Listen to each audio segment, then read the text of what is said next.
ভাই আর বোনের ভুল হয়ে গেল। স্কুলের স্যান্ডবক্সের ওপর দুধ পড়ে গেল আর ঠিক সেই মুহূর্তেই পুরো স্কুল জুড়ে বৃষ্টি নামতে শুরু করলো। দুজনই দৌড়ে বালতি তুলে নিল, পানি জমানো শুরু করলো। কিন্তু ছোট বোন হঠাৎ থেমে গেল। এটা পানি নয়, দুধ। তাদের স্যান্ডবক্সের কথাই মনে পড়ে গেল। সন্দেহ দূর করতে তারা সেই দুধ আবার স্যান্ডবক্সে ঢেলে দিল আর ঠিক সেই সেকেন্ডেই দুধের বৃষ্টি আরো জোরে পড়তে লাগলো। ভাই বুঝে গেল এই স্যান্ডবক্স একটা অ্যাম্পলিফায়ার, যাই দাও 100 গুণ বাড়িয়ে দেয়। তখন পৃথিবীতে বিপদ, পানি নেই, খাওয়ার নেই। দুজনের মাথায় একটা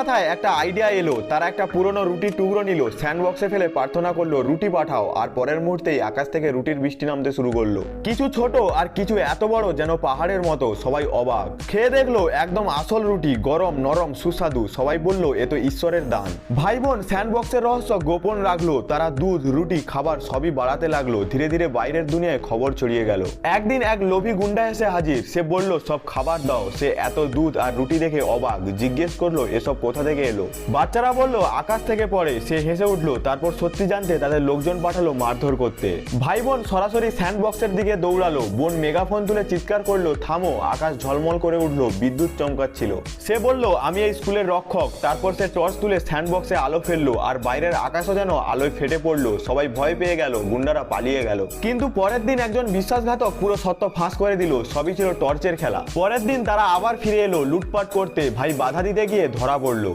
বোনের রাগ ফেটে পড়লো। সে সরাসরি স্যান্ডবক্সে ছুটে গেল, বড় বড় পাথর তুলে জোরে ছুঁড়ে মারলো। আর ঠিক সেই মুহূর্তে আকাশ ফেটে পড়লো। আগুনের গোলা নেমে আসতে লাগলো। আগুন, বিস্ফোরণ, প্রচন্ড শব্দ, এসব যেন শুধু সেই গুন্ডাদের দিকেই পড়ছিল। সবাই দৌড়াতে লাগলো। কেউ চিৎকার করছিল, কেউ পুড়ে দৌড়াচ্ছিল। কয়েক মিনিটের মধ্যেই সব শেষ। স্কুল আবার শান্ত হয়ে গেল।